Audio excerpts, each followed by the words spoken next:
HOA ordered my solar panels removed. What I did next left everyone in the dark. They came early in the morning. Unmarked vans, orange vests, serious faces. And they thought I would just let them touch my roof, take away my panels. I watched from the window.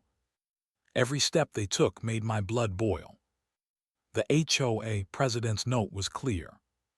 Remove them immediately or face consequences. But what they didn't know was that I had a plan. A plan that would leave every house on the street in darkness. Except mine. Welcome back to HOA Secrets Uncovered. I'm Alex. I live in a quiet suburban neighborhood just like yours. I work from home, mind my own business. And I've always tried to follow the rules. Until the HOA decided to make my life a nightmare. This is the story of how a simple solar panel turned my neighborhood upside down. And how I learned that sometimes the quiet ones are the most dangerous. I thought the morning would be normal. Coffee in my hand. Sunlight bouncing off my solar panels. Everything calm. But the calm never lasts in my neighborhood. I saw the van first. Orange vests. No logos. Just a group of people standing by the curb. Looking up at my house. Watching. I froze for a second. Then I remembered the letter. The HOA president's smiling handwriting. Remove your solar panels immediately or face consequences. Her smile on that note was fake. I could almost see it in my mind. The kind of smile that hides a storm. And now, that storm was standing in my driveway. I stepped outside. The air smelled like freshly cut grass. But it didn't feel like a normal morning.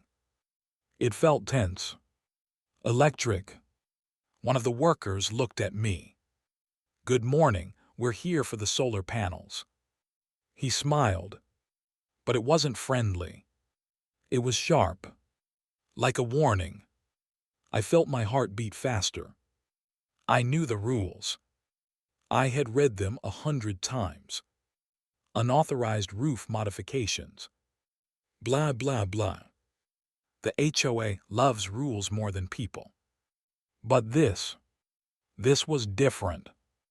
They didn't come to talk. They came to take. I crossed my arms and said calmly, "You have papers." They looked at each other, shuffled some clipboards, muttered something I couldn't hear. Then one of them stepped closer. I could see the sweat on his forehead. "Sir, we have authorization." I smiled back, a little too confidently, because I had a plan. But right now, I needed to stall. Time is my friend in moments like this. I leaned against the railing, pretended to look at the sky. Then, I heard it. The sound of more footsteps. A shuffle of papers. The click of a camera. Someone was documenting everything. I had seen this before. The HOA loves proof. They love taking pictures. Letters, complaints. Anything they can use to make you feel small. I took a deep breath and spoke louder. "Before anyone climbs on my roof, let's see those papers clearly. Every signature, every stamp. I want the whole thing in front of me." The workers exchanged glances. It was like a silent argument. They didn't want to fight me, but they had to follow orders. I could feel the tension rising. It was in the air. Even the birds seemed quieter. Then, I heard her voice. Mrs. Patterson, the HOA president. Over the intercom of one worker's phone. "Alex, remove them, or we will take legal action." Her voice calm, polite. But I knew. It was venom wrapped in silk. I laughed. A short laugh. They didn't expect it. No one ever does. You think I'm afraid, I said. You think a few rules on paper scare me. The lead worker stepped back. You should not challenge the HOA. I smiled. A slow, dangerous smile. You don't know who you're dealing with. Then, the silence hit. The kind that makes your skin crawl. Even the wind seemed to pause. I walked closer to my driveway. Pretended to look at the panels. Touching the cool metal. Feeling the energy beneath my hands. It was mine. Mine to keep. I heard murmurs. Shuffling feet. Then, a sudden laugh from the youngest worker.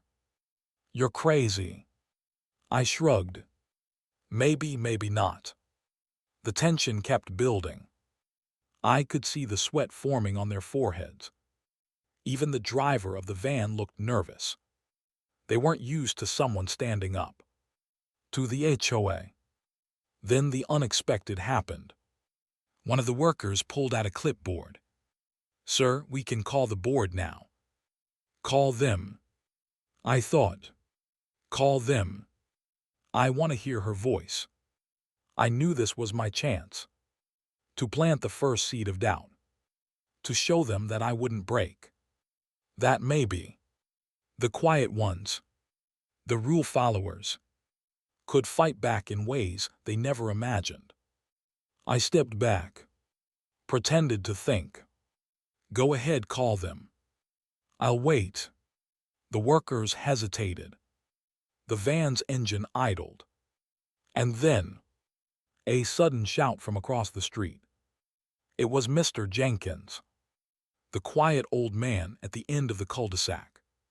He came out of nowhere, pointing, yelling something I couldn't hear. The workers looked around nervously, their plan unraveling. I smiled inside.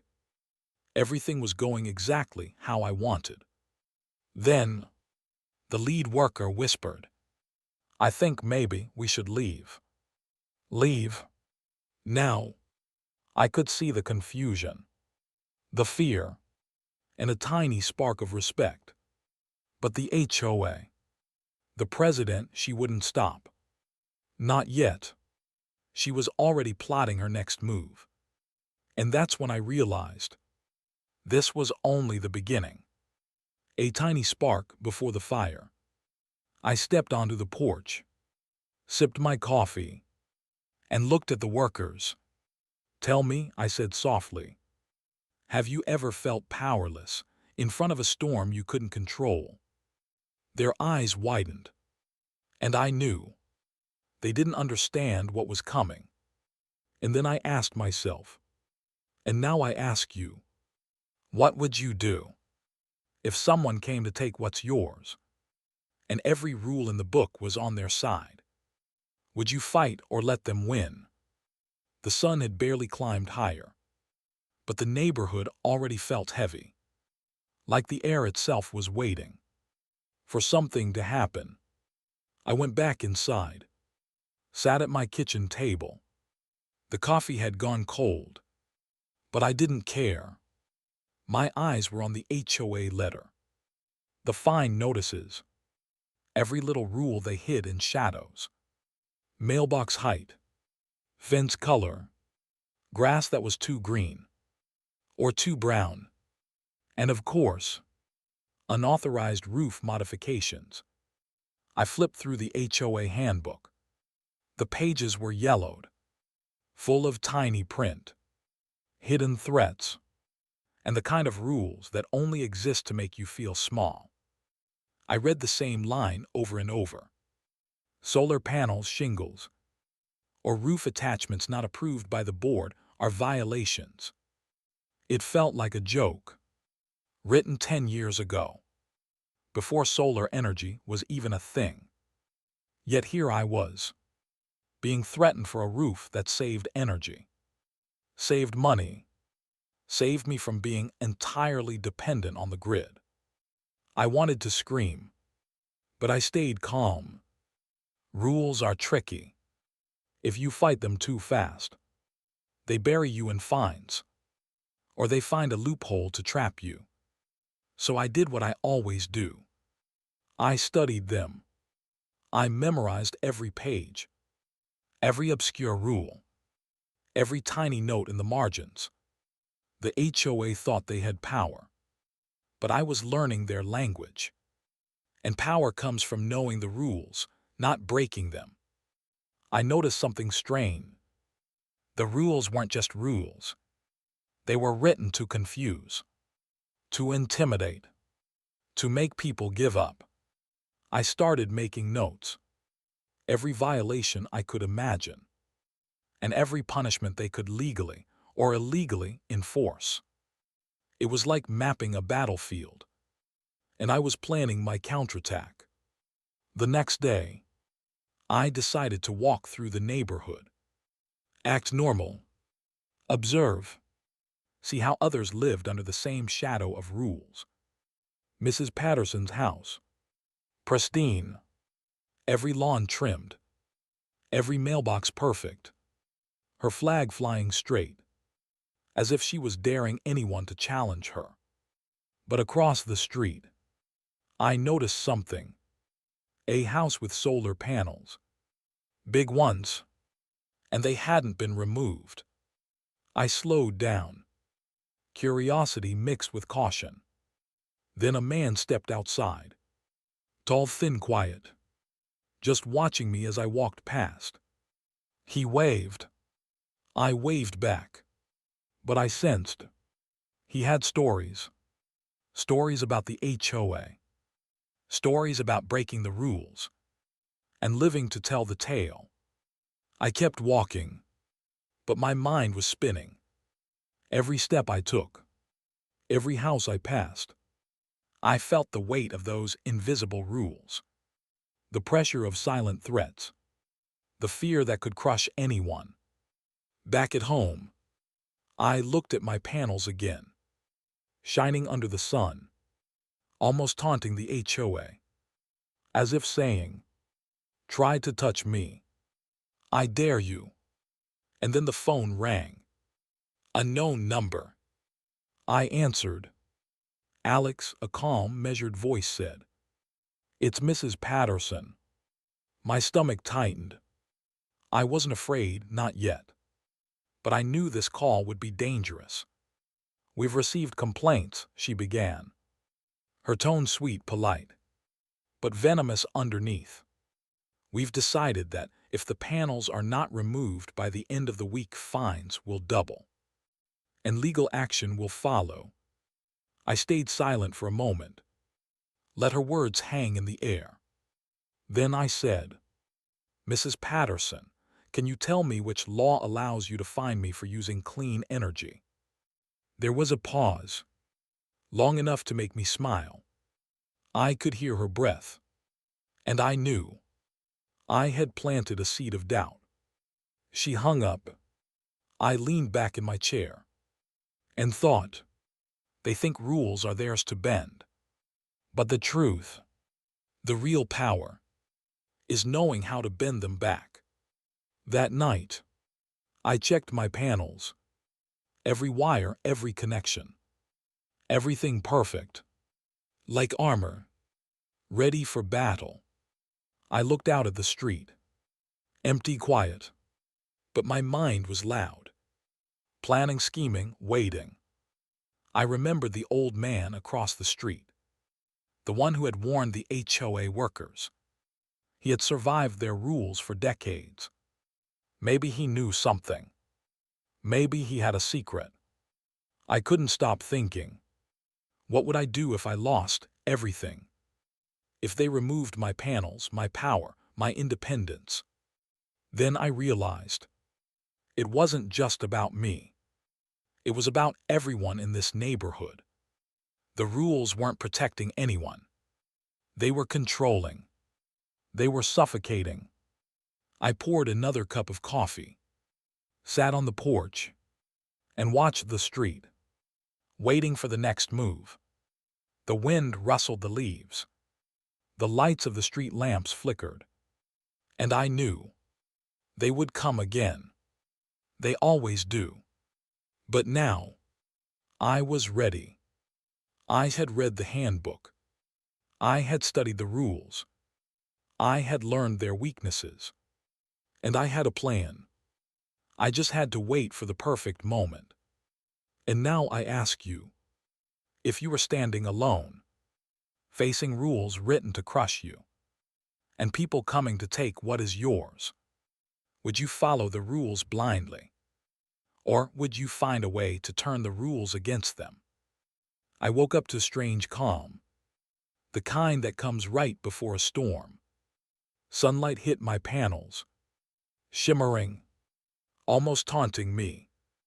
I poured my coffee, took a deep breath, and walked outside. The street looked normal, quiet, peaceful, but I knew it was a trap. The HOA workers would be back. They always are. And this time, I could feel it in my bones. They weren't coming just to talk.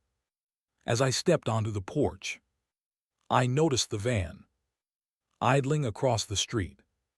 Two men inside, watching, waiting, like predators. I didn't flinch. I didn't run. I just watched and waited. One of them got out, tall, broad shoulders, clipboard in hand. He walked up my driveway, smiled, a smile that didn't reach his eyes. "Morning, sir," he said. "We're here to remove the panels." I leaned against the railing, pretended to be casual. "Authorization?" I asked. "Show me the papers." He fumbled, shuffled the clipboard. We have orders." Orders? That word made me laugh quietly. Orders mean nothing when someone knows the rules better than you. I sipped my coffee, slowly, deliberately, watching, waiting. Then the unthinkable happened. The man stepped closer, hand reaching toward the panels. I felt my blood boil. Years of rules find threats, all leading to this moment. And I did what any quiet homeowner would do. I acted. "Stop," I said calmly. "Touch that roof and you'll regret it." He froze, blinking, unsure. The air became thick. Even the birds stopped singing. Then I noticed something else. A small device on his clipboard. Camera recording. Tracking proof for the HOA. I smiled. A slow, dangerous smile. He thought he was in control. But I had the advantage now. I reached into my pocket, clicked a button, and suddenly, the power in the van flickered. The lights went out. The engine stalled. He jumped back. "What did you do?" I shrugged. "Nothing illegal, just using the energy I produce." He looked around nervously. The second man got out. "Call the office." I waited, patiently, calmly, knowing the HOA would not answer. Not yet. Minutes passed. The silence stretched. Then a knock at my front gate. I turned, saw Mr. Jenkins, the old man, smiling, nodding. "You've got their number," he said quietly. I knew someone had to stand up. I nodded, feeling the weight lift slightly. But I knew this was only the beginning. The workers tried to start the van. Nothing. The whole vehicle was dead. They looked at me, eyes wide, fear creeping in. "You can't do this." I laughed softly. "You really think this is about the panels?" It was. It was about power, control. Who decides what's right in this little street? And who gets punished for daring to think differently? I stepped closer, pointed at the panels. "The roof is mine. The energy is mine. And this street won't learn the lesson unless I teach it." The men hesitated. I could see the doubt forming. They were following orders. But orders don't protect you when the other side knows how to play. Then a strange sound. A low hum. From the panels. Electric alive. I realized they were working, powering not just my home, but also the van. Keeping me safe. Keeping them powerless. I watched as the lead worker finally spoke. Sir, we should go before. Before what? Before the HOA finds out. Before the fines come down. Before the entire street learns a lesson in humility. I didn't answer. I just sipped my coffee, leaned back, and let them stew in their own fear. Finally, they retreated, van sputtering down the street, leaving me standing. The quiet victor. For now. But I knew it wouldn't end there. The HOA president, Mrs. Patterson, would escalate. She always does. And next time, it might not be so easy. I walked back inside, checked my panels. Everything intact. Everything perfect. The hum of electricity filled the room. A reminder of the power I held. That night, I couldn't sleep. Thinking, planning, wondering how far they would go, and how far I could push back. Sometimes I imagined the neighborhood. Lights flickering, neighbors confused, and me smiling quietly, knowing the quiet ones sometimes win. I thought about the workers' faces. Fear, confusion, uncertainty.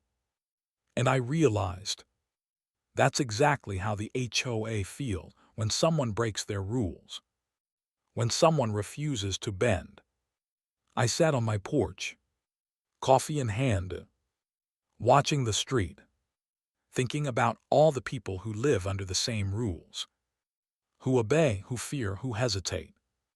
And I wondered, if you were standing in my shoes, with rules stacked against you, and people sent to take what is yours, would you find a way to win?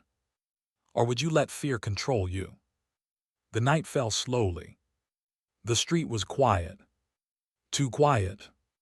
The kind of quiet that makes your ears ring, and your heart beat faster. I sat on my porch, watching my panels glint under the moonlight. The soft hum of electricity filled the air, a sound that made me feel alive and dangerous. Earlier that day, I had heard whispers. The HOA board, Mrs. Patterson, they were planning a special intervention, a plan to cut my power, force me to remove the panels, to bend me under their rules. I smiled, because now it was my turn to make them hesitate. I checked every connection, every wire, every switch, making sure everything was perfect. Because tonight, I wasn't just defending my panels. I was preparing my retaliation. I set the coffee down, walked to the backyard, and looked at the neighbors' houses. All lit up, all peaceful, all oblivious. I thought about Mrs. Patterson's fake smile, her threats, her letters, and I knew it was time to remind them that control is an illusion. I went inside, flipped a switch, and the whole neighborhood went dark. No street lights, no porch lights, no glow from windows, just silence and shadows, except my house, my panels, my power. They lit the entire yard, a beacon in the darkness. I sat on my porch, coffee in hand, watching as neighbors stepped outside, confused, muttering, fumbling for flashlights. I could hear Mrs. Patterson shouting from her balcony. "What is happening?" I leaned back and smiled. This was more than revenge. This was a lesson, a reminder that energy, freedom, power, are mine to control. I saw the workers from before. They stumbled along the street, trying to figure out what went wrong. Their confident smiles gone, replaced by fear. I could hear sirens in the distance. Someone must have called the city. But it didn't matter. For now, the street was mine. I poured another cup of coffee, sipped slowly, enjoying the quiet hum of my panels and the chaos I had created. The neighbors banged on windows, shouted at each other. Children cried. Pets howled. It was beautiful. Then I heard a soft knock at my gate. It was Mr. Jenkins, the old man, the one who had warned the HOA workers. He nodded at me. "No one has done that in decades," he said quietly. "Most people would just give up." I nodded back. "Yes, but sometimes you have to remind them who holds the power." We stood in silence, listening to the chaos around us, feeling the hum of my panels, the quiet energy flowing through every wire, through every connection. I thought about the HOA, about Mrs. Patterson, about all the letters, threats, fines. They thought rules were enough. But rules mean nothing without respect, without fear, without power. I realized then, this wasn't just about me. It was about every neighbor, every person who felt trapped by invisible rules and fake authority. I could see lights flickering on one house, then another, the street slowly waking. But the lesson had been planted. I sipped my coffee again, thinking, planning, knowing the HOA would try something next. And I would be ready.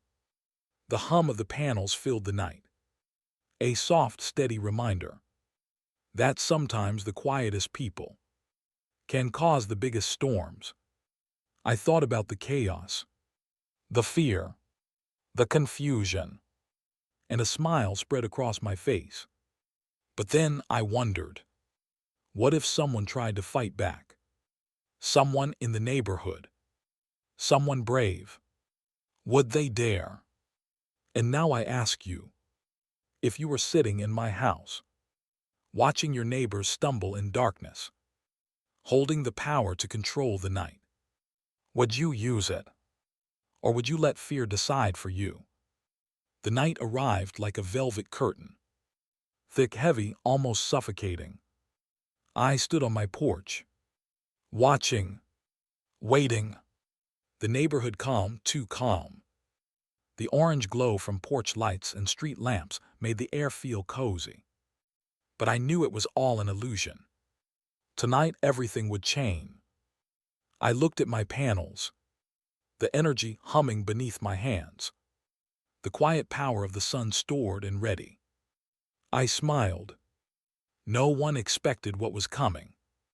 I walked back inside, checked every switch, every connection, ensured my little kingdom was secure. Because once I flipped the switch, there would be no turning back. I poured a cup of coffee, sat by the window, and watched. Neighbors were home, lights on, televisions glowing, the hum of air conditioners, people thinking life was ordinary, safe, predictable. I clicked the switch, and everything changed. Streetlights blinked once, twice, then went dark. Porch lights died. Windows went black. A strange silence fell, except for the soft hum of my panels, flowing through wires, powering my house, making me the only light, the only beacon in the street. I stepped onto the porch, coffee in hand, watching as confusion spread like wildfire. Neighbors stumbled outside. Flashlights turned on. Phones clicked, cameras flashed. Why is everything dark? Did the power go out? What's happening? I sipped my coffee, enjoying every second. Mrs. Patterson appeared at her balcony, her face pale, hair messy, eyes wide. She shouted, "Alex, what have you done?" I smiled. "Nothing. Just letting the street see what it's like to live without control." I could hear her shouting in the distance. Her threats, her angry words, they bounced off the dark houses. No one could hear. No one could stop.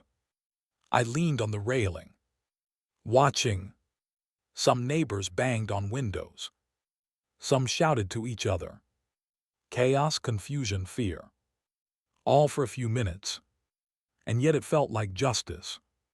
I remembered the old man, Mr. Jenkins. He had warned me. He had survived their rules for decades. Maybe he had known this moment was coming. I imagined him watching from his porch, nodding, quietly approving. Because sometimes, the quiet ones, the patient ones, see the moves before anyone else. I thought about the HOA, about Mrs. Patterson, about every letter, fine, and threat. They had spent months building their little empire. And now, it was crumbling. Under a few switches, and a little courage, the hum of my panels filled the night. A soft, steady reminder that power is not given. It is taken. It is held. And sometimes, it is returned. I watched the chaos. Neighbors yelling at the dark. Kids crying. Dogs barking. A world of confusion outside. And the calm inside. The calm of someone who knew the rules and bent them without breaking. Then I heard a knock at the gate. It was one of the workers. He looked shaken. You did this." I nodded. "Yes, I did. And it's legal. You just didn't expect it." He looked at me, eyes wide, then glanced at the dark street and nodded slowly, realizing, maybe, the quiet ones can win. I walked back inside, sat by the window, and thought, how long would it take for the HOA to retaliate?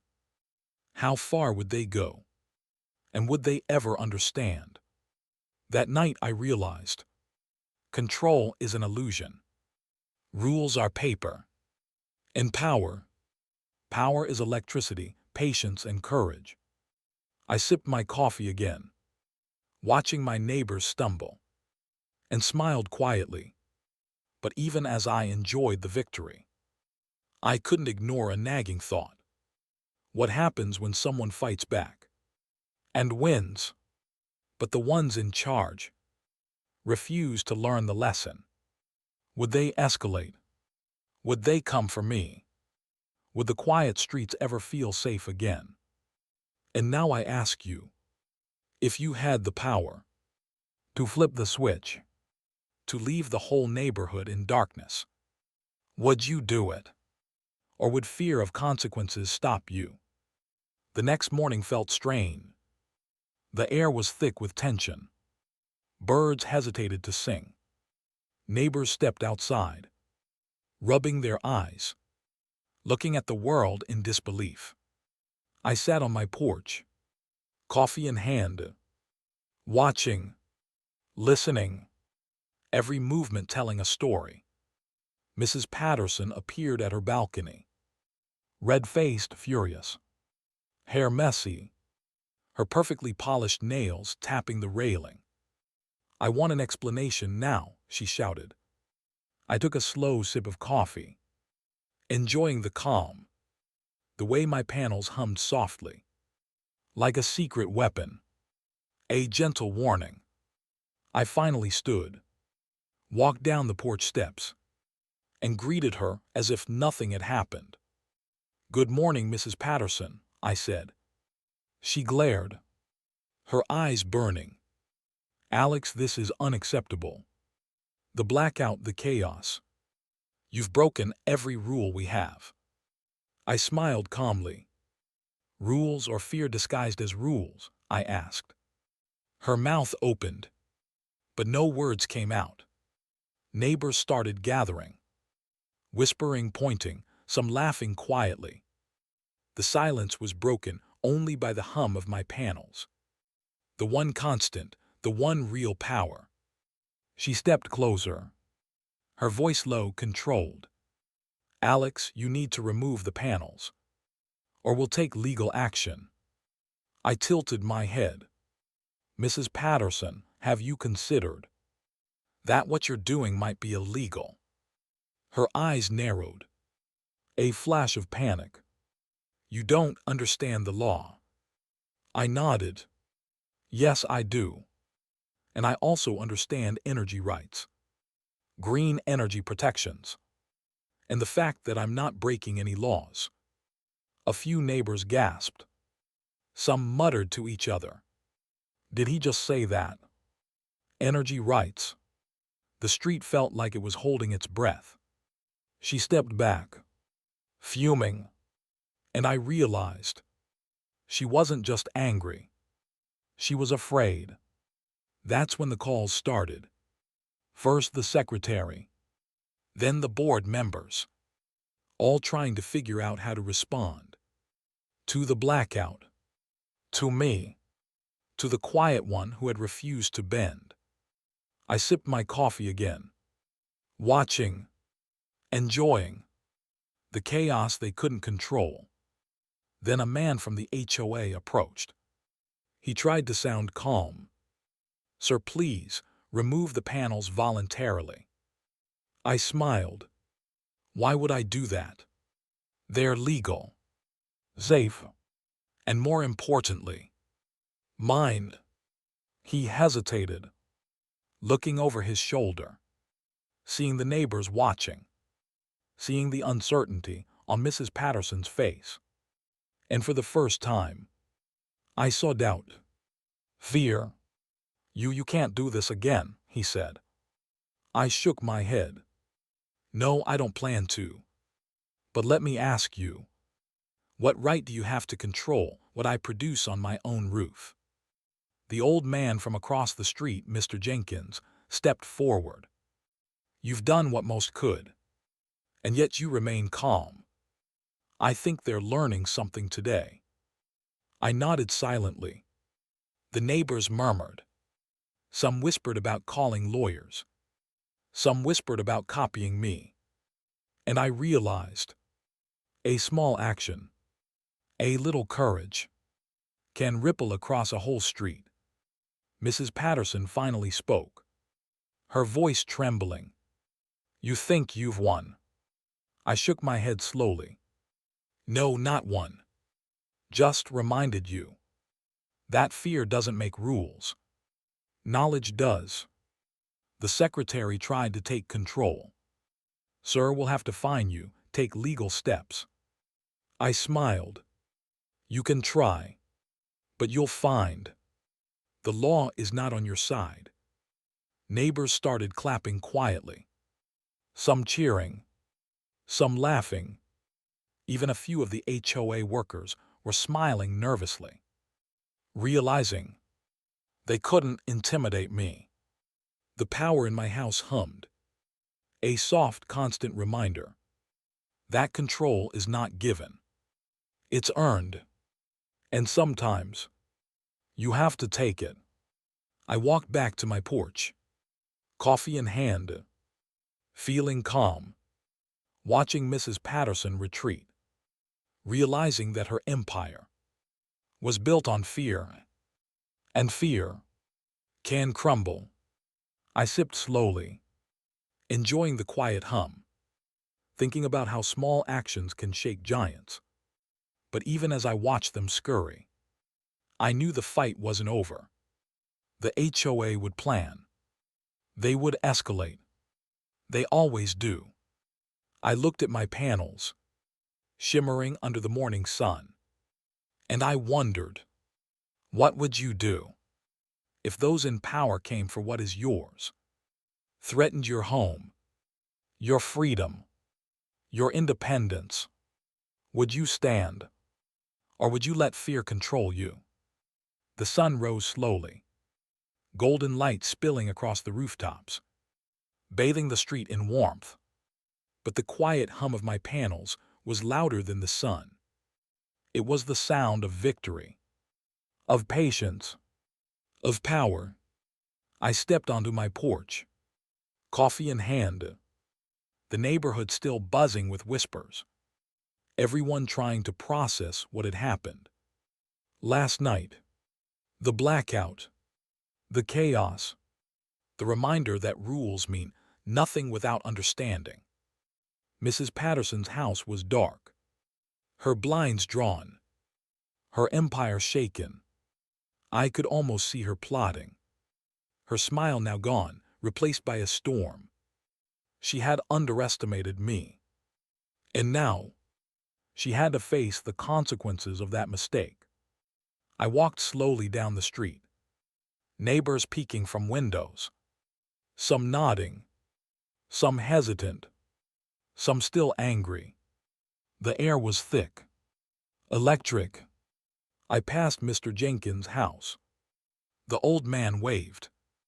"You've done something they never expected," he said quietly. "I've seen many try. Most fail. But not you." I nodded silently. The panels on my roof glimmered. A quiet declaration of independence. A testament that sometimes, even in a controlled neighborhood, the right move can flip the entire system. Then I heard a voice behind me. It was the HOA lawyer, pacing nervously, looking around, trying to regain authority. "Alex," he began, "but the fines, the legal action." I shook my head. "You can try, but I've read every rule, every loophole, and everything you throw at me is built on fear, not law." He blinked, unsure. The confidence they always carried, gone, replaced by hesitation. I walked back to my porch, the hum of my panels filling the quiet morning. Neighbors staring, learning, realizing that control is an illusion, that fear is temporary, and that quiet determination can win battles, even against a board that thinks it owns everything.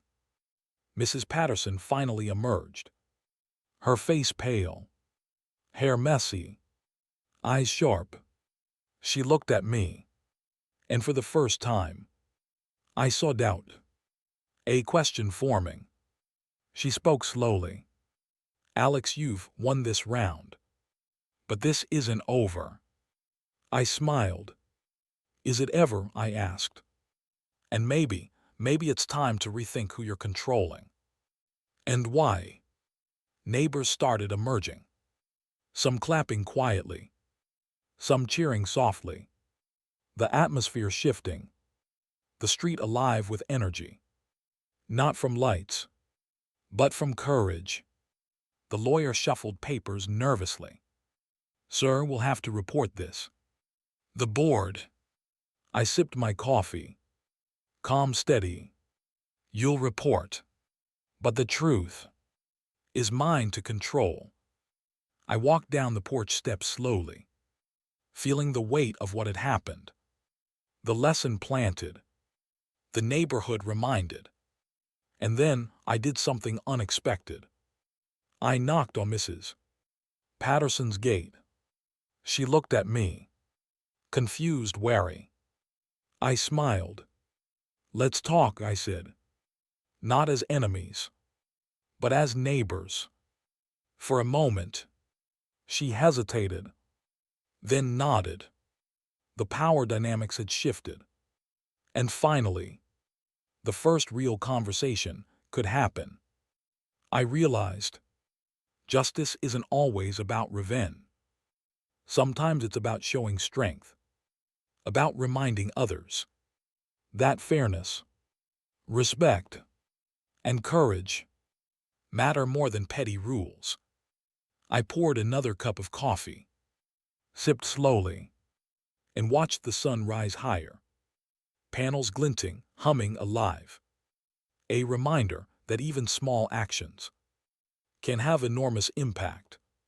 The neighborhood was quiet, but alive.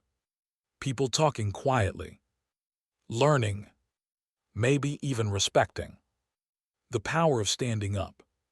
I looked at my panels, then at Mrs. Patterson, and finally at the street. And I thought, sometimes you don't need violence, or anger, or chaos, just patience, knowledge, and the courage to act. And now I ask you, if you were the quiet one, the rule follower, facing a system built to control, would you rise or stay silent? Would you fight or let fear dictate your life? Because sometimes the smallest spark can light the entire street.